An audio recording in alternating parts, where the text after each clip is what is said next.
The last time Olivia Reed saw her brother Blake, he was standing under the pine-scented chandelier of Crestwood Country Club, microphone in hand, wearing the smug grin he had perfected since childhood.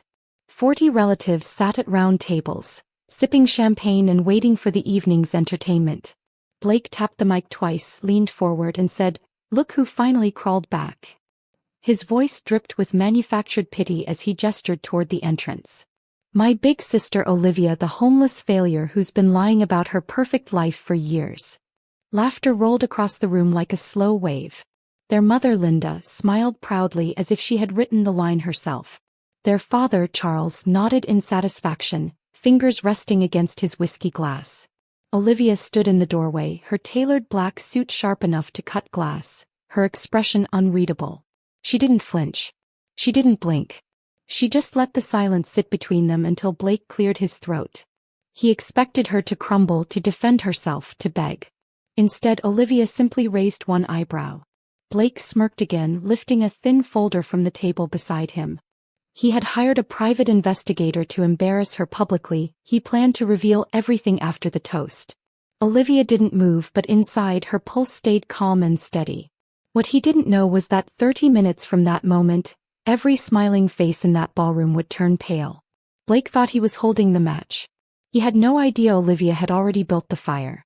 Where are you watching from today? Kindly hit like, comment and subscribe to this channel for more.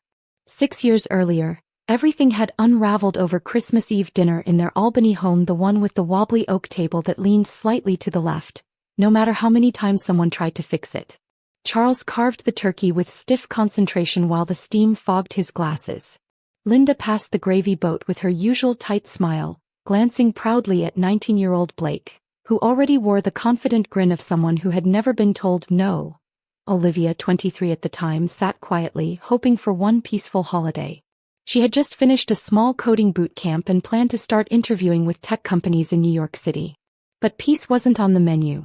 Charles set down the carving knife, looked directly at her and announced, "Olivia, you'll start working for Blake next Monday. Executive assistant. 9 to 5. Full benefits." Olivia froze, fork suspended. "Dad," she said, struggling to keep her voice calm, "I have interviews lined up. Real tech companies." Blake snorted loudly. "Please," he said, leaning back in his chair. "You think those startups want someone who barely finished community college?" Linda nodded as she sipped her wine. "Honey, without family you'd end up sleeping under a bridge. This job will keep you safe." The words hit Olivia harder than the winter wind outside. Safe? It sounded more like trapped. More like a leash tightening around her throat. Olivia pushed her plate away slowly, feeling every muscle in her jaw tighten. For 2 years she'd been tutoring herself in Python, taking on tiny freelance coding jobs in coffee shops, building small apps to gain experience. She wasn't brilliant yet, but she was hungry, determined. And she refused to be Blake's assistant, fetching coffee while he strutted around their father's office bragging about his potential. Blake raised his eyebrows smugly. "Come on, Liv," he taunted. "Run off to your big dreams. Let's see how long you last without us paying your rent." Something inside her snapped cleanly, like a wire finally pulled too tight. She grabbed her linen napkin, crushed it in her fist and tossed it onto the table. The gravy boat tipped and spilled across the white cloth, streaking the fabric like blood. Linda gasped, hand to her chest. Charles pushed his chair back sharply, wood scraping the floorboards. "That's enough," he barked. Olivia stood, steady despite the trembling in her hands. "I'm done," she said. Her voice didn't shake. She didn't wait for their response. She grabbed her coatless arms, stepped out into the silent snow, and let the icy wind slap her awake. Behind her, Blake yelled something about her regretting it. She didn't turn around. Not once. The drive back to Albany took 40 minutes, but it felt like hours. Olivia gripped the steering wheel so tightly her knuckles turned white. Every insult replayed in her mind, every moment of being overlooked, dismissed, treated like a defective part in the perfect Reed family machine. When she pulled up outside a small co-working space on State Street, she cut the engine and stared at the building. It wasn't glamorous. The paint chipped. The windows rattled in the wind. But it was open 24 hours and she had nowhere else to go. She walked inside with a cracked screen laptop, a nearly emptied savings account, and sheer stubbornness. The night manager, an elderly man named Paul, raised an eyebrow. "Everything okay, miss?" Olivia inhaled. "I just need a place to work." Paul studied her for a beat, then nodded. "Couch in the back is free. Heat works if you kick it twice." That night she slept on a rough sofa under a lost and found blanket. At 3 a.m. she woke up freezing, fixed the building's glitchy booking system using code she'd pieced together from online forums, and left Paul a note. By the next afternoon, word had spread among local nonprofits that a young coder could solve problems fast and cheaply. Olivia didn't know it yet, but that sleepless night was the first brick in the empire she was about to build. Within 6 months, Olivia moved into a tiny studio apartment above Murphy's Bagels where the smell of onions woke her at dawn, whether she liked it or not. Money was still tight, but she could pay rent, and that alone felt like a victory. She teamed up with a former classmate, Adrian Kim, who had recently been laid off from a defense contractor. Adrian was brilliant, awkward, and loyal, qualities Olivia hadn't seen in family for a long time. Together they formed their company, Civic, software that streamlined government procurement. No flash. No hype. Just clean code and fast results. Their first contract came from the state education department, $250,000 to digitize bidding for school supplies. When the payment hit their account, Olivia sat on the studio floor, stunned. Adrian handed her a slice of pepperoni pizza and raised his cup of soda. "To not sleeping under bridges," he joked. Olivia laughed for the first time in months, but the pain of her mother's words still flickered somewhere inside. That pain fueled her. She worked 18-hour days, learning city regulations, testing features, responding to clients at 2 a.m. Year 2 brought real momentum, contracts from transportation, emergency services, and state offices. By year 4, Civic employed 30 people and had secured a 7-figure deal with the Transportation Authority. Olivia didn't brag. She didn't tell Charles. She didn't tell Linda. She didn't even tell Blake. She didn't need their applause. Success spoke louder than any of them ever had. By year 5, Olivia barely recognized the person she had been when she walked out of that Christmas Eve dinner. She now had an office overlooking the Hudson River, floor-to-ceiling windows, sleek white desks, a war room full of whiteboards stacked with deadlines, budgets, and system maps. Adrian now led all engineering teams, and their operations manager, Mia Lopez, kept the entire company running like a perfectly tuned engine. Still, Olivia rarely sat down. She lived in motion: meetings, demos, presentations, contract reviews. One afternoon, Mia poked her head into Olivia's office. "Governor's office is requesting a rush audit," she said, sliding a folder across the desk. "And the Transportation Authority wants your personal walkthrough on the snowplow routing update." Olivia rubbed her temples. "Put both on my calendar. And move lunch to, I don't know, next year." Mia laughed. "You know, normal COs take breaks." Olivia smiled faintly. Normal COs didn't sleep on a sofa for 9 months. But despite her workload, she was proud. She built Civic from nothing: no investors, no family trust funds, no shortcuts. And when awards arrived, technology recognitions, innovation grants, a top women in government tech profile, she hung them quietly on a hallway wall. No fanfare. Just reminders that competence, not bloodline, had carried her here. But success didn't protect her from betrayal. One Thursday morning, just weeks before Christmas, Olivia opened her laptop and froze. At the top of her inbox sat a forwarded message she had never written.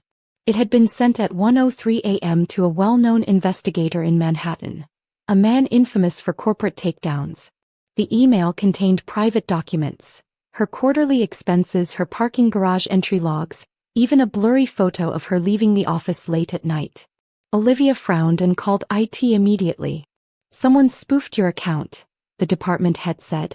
"Temporary credentials created yesterday. We revoked access. No additional breaches so far." As he spoke, another call buzzed through Adrian. "Olivia," he said urgently. "You need to hear this. Blake just hired Nolan Hale's firm." Olivia gripped the edge of her desk, her voice turning cold. "Nolan Hale. The ex-law enforcement group." "Yes," Adrian confirmed. "They're pulling everything. Tax returns, property records, network logs. Blake's paying for a full character assassination."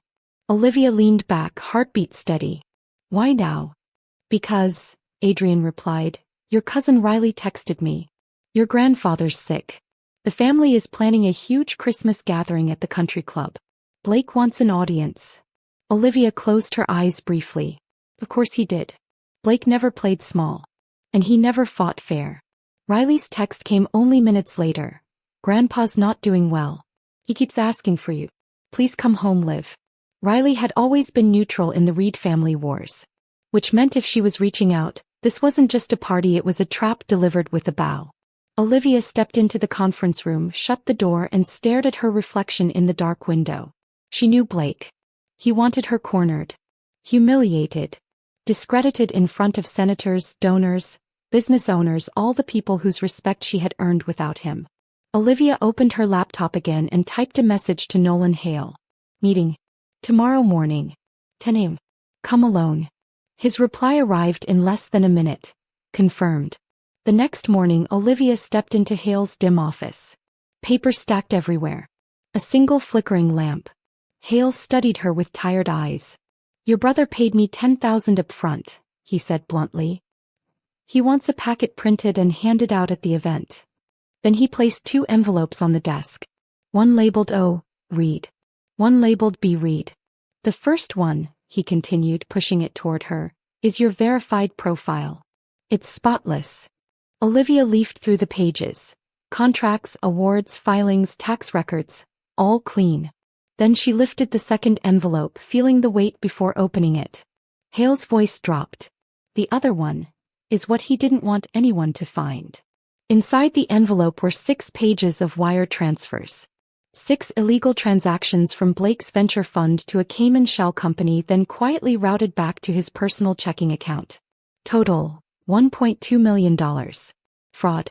Embezzlement. Breach of fiduciary duty. There were even emails from Blake's business partners demanding repayments. One message read, return the funds or we go public. Another memo from Blake to his CFO Reed, delay the external audit until after the holiday event, family drama will distract from numbers. Olivia felt her chest tighten, not in shock but in recognition. This was Blake. Reckless. Guiled. Sure he'd never face consequences. Hale leaned back in his chair. I don't protect clients who lie, he said. Your brother tried to treat me like a family fixer. But I've seen too many golden boys ruin everyone around them. Olivia nodded once, sliding both envelopes into her briefcase. Why tell me all this? She asked. Hale tapped the second folder. Because someone in your family needs to tell the truth. That night, Olivia received another surprise, an email from Ryan, the family attorney. Formal notice. Cease interference with Harold Reed or face legal consequences. Ryan warned her not to disrupt the event or mention Blake's financial issues. Olivia read the email twice, then shut her laptop. If they wanted silence, they were about to get the opposite. The next morning, Olivia sat in the hotel lobby with Adrian, steam rising from their paper coffee cups. He slid a small USB drive toward her. Backup of the demo, he said. Encrypted. If Blake tries to hack your presentation, switch to this. Olivia smiled faintly. You always have my back. Well, he shrugged. Someone has to. She tightened her grip on the drive. She had 3 choices. Avoid the event and let Blake spin the narrative, attend unprepared and risk humiliation, or walk in fully armed, knowing every lie he planned to tell and every truth he hoped no one would ever uncover. Choice 3 was the only option. By evening, Olivia's flight landed in Albany. Riley picked her up in a red coat, hair tucked under a beanie. He's been asking for you every 20 minutes, Riley said softly. Grandpa. He's tired, Liv. But he's still sharp. Olivia swallowed, nodding. Let's go. The closer they drove toward the country club, the more the night smelled like pine and roasted chestnuts.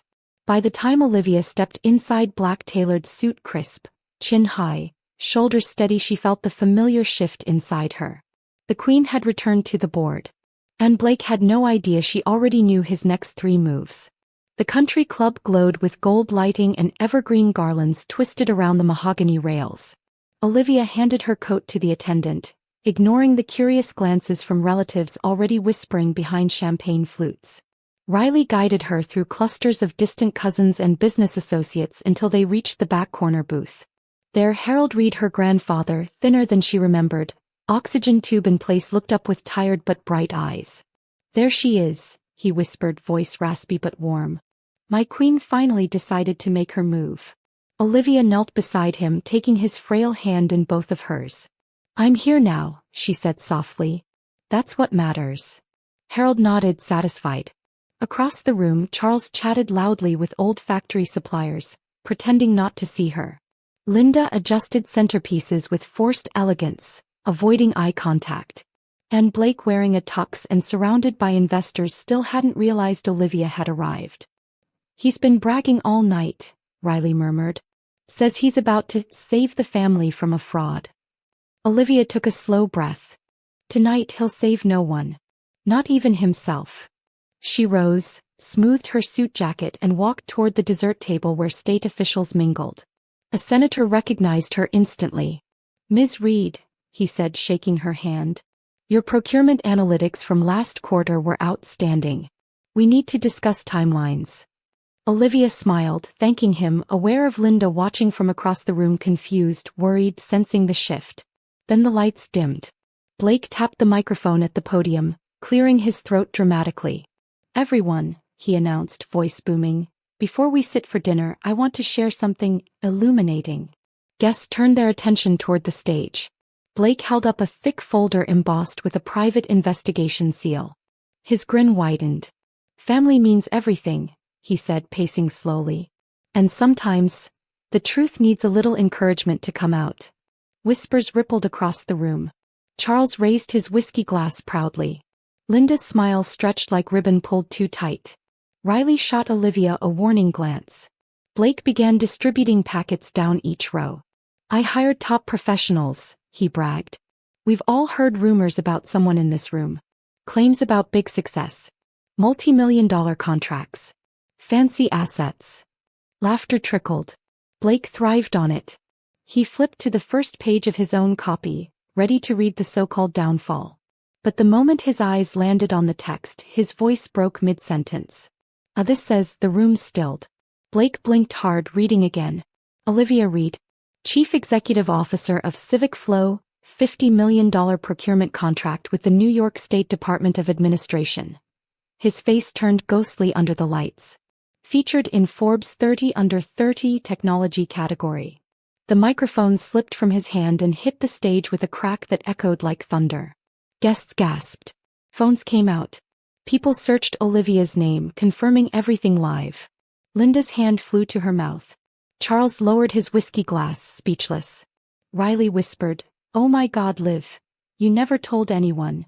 Olivia stepped forward calmly, raising the packet. Surprise, she said, voice smooth as glass. The senator from earlier hurried toward her again.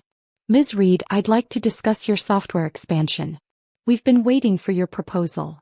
Blake watched in horror as attention shifted away from him. His carefully built trap was detonating beneath his feet. But the true explosion hadn't hit yet. Blake, trembling, flipped desperately to the back page. His lips parted but no sound came out. His eyes widened, pupils shrinking in terror. 2 tables away, Ryan the family attorney shot up, grabbing the packet from Blake's hands. Let me see that, Ryan demanded. He scanned the page under the chandelier's warm light. Then, with the booming authority of a courtroom prosecutor, he read aloud, Blake Reed. Unauthorized transfer of $1.2 million from venture capital fund to personal offshore and domestic accounts. Under active SEC investigation for embezzlement, securities fraud, breach of fiduciary duty. Gasps erupted everywhere. Chairs scraped. Glasses clinked. Someone choked on a sip of champagne. Linda's entire body jolted. Charles's whiskey glass slipped, shattering across the floor. The ballroom doors swung open and 2 federal agents entered with badges raised. Blake Reed, the taller one announced, step away from the podium. Keep your hands visible. Music stopped. Servers froze mid-step. Blake stumbled backward, voice cracking. This is a setup. Dad. Ryan. Tell them. Ryan snapped the packet shut. I don't defend criminals, he said coldly. Harold from his booth shook his head slowly. Always told that boy, greed eats its own. Blake's knees buckled as the agents cuffed him. Phones recorded from every angle. Investors whispered angrily. One muttered, "I knew something was off." Charles ran forward but an agent blocked him. Linda burst into tears. Olivia stood motionless, her expression unreadable. The reversal was total. Blake, once the golden child, was marched out between federal officers as cameras flashed. Guests parted in stunned silence. The Queen had struck her final move. When the ballroom doors closed behind the agents, the entire room exhaled at once. A buzz of murmurs swept through the guests: shock, confusion, regret. Charles and Linda stood rigid, staring at the empty podium where Blake had stood moments earlier. "This isn't possible," Linda whispered, voice cracking. "He would never." "He did," Ryan interrupted sharply. "And the SEC has been tracking him for months." Charles bristled. "Why didn't you tell us?" Ryan scoffed. "Tell you? Blake threatened to fire me from the family firm if I so much as mentioned accountability." Olivia stepped closer, her tone calm but firm. "I didn't come here to embarrass anyone. I came for Grandpa." Linda's eyes snapped to her. "You humiliated this family." "Blake humiliated himself," Olivia replied. "I just refused to let him drag me down with him." A senator approached, ignoring Linda entirely. "Ms. Reed, I'd like to schedule a meeting next week about state system integration. You're exactly the leader we need." Olivia nodded politely. "Happy to help." Linda's jaw dropped as the senator walked away, straight past her, straight past Charles, straight toward Olivia. Riley leaned in. "You just became the most important Reed in this room." Olivia didn't smile. That was never the goal. She glanced back at Harold, who gave her a subtle wink. His eyes said what his lungs couldn't. "Proud of you, kid." Dinner resumed quietly, but the atmosphere had changed. Every person now walked carefully around Olivia. Some congratulating her, some apologizing, some simply stunned. By the end of the night, Charles and Linda left without a word. 3 months passed. Winter thawed into early spring.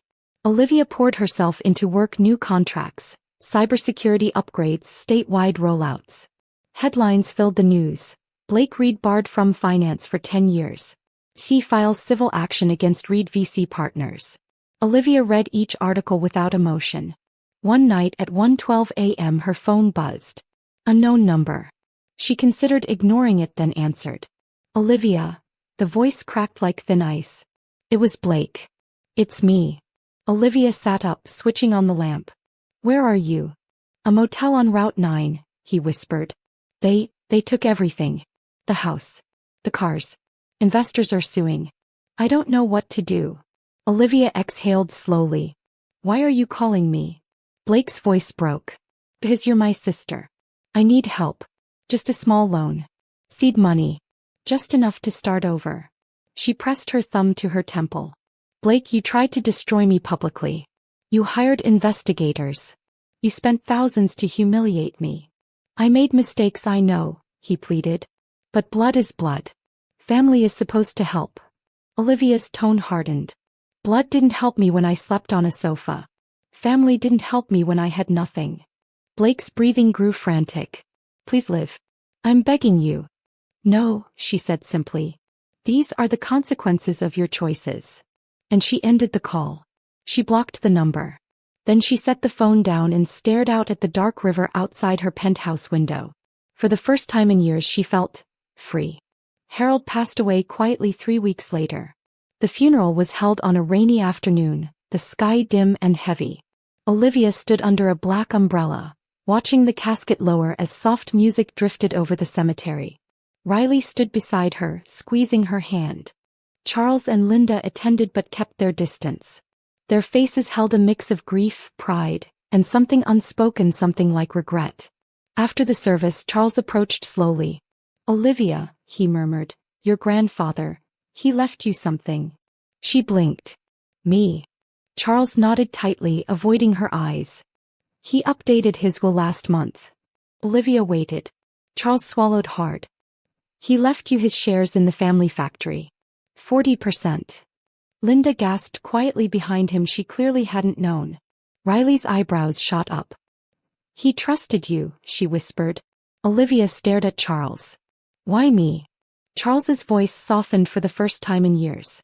"He said you earned it. He said you're the only one who plays the long game. Olivia closed her eyes briefly, emotion rising. I didn't ask for anything. I know, Charles said. That's why he gave it to you.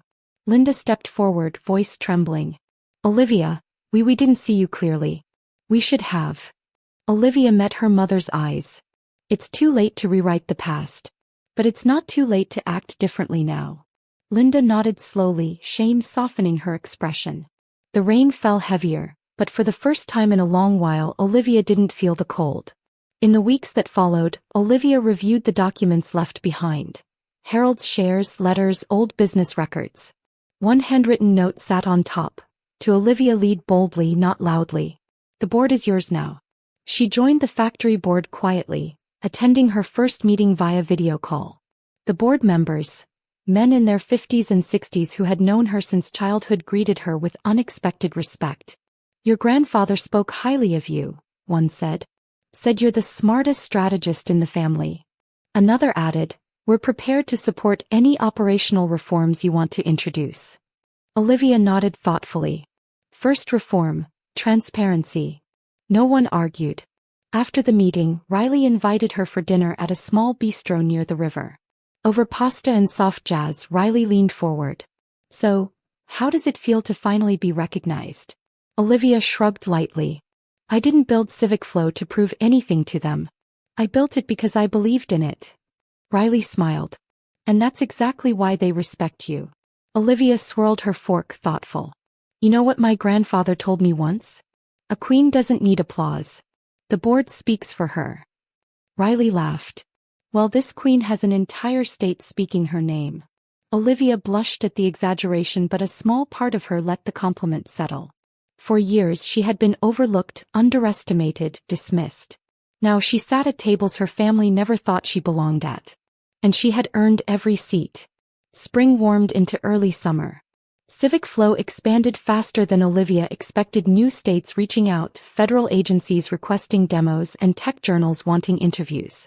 Adrian stopped by her office one morning with a grin. You're officially a headline, he announced, dropping a magazine on her desk.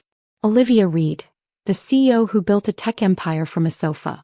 Olivia shook her head, laughing. They're exaggerating. No, Adrian said gently. They're finally telling the truth. That evening Olivia walked along the Hudson River alone, watching the sunset smear orange across the water. Her phone buzzed, an email from Charles. Dinner sometime? Just the two of us? She didn't reply right away. She needed space. Healing wasn't linear and forgiveness wasn't automatic. Another buzz, a message from Linda. Thinking of you today. Hope you're well. Olivia didn't respond to that either. But she didn't delete the messages.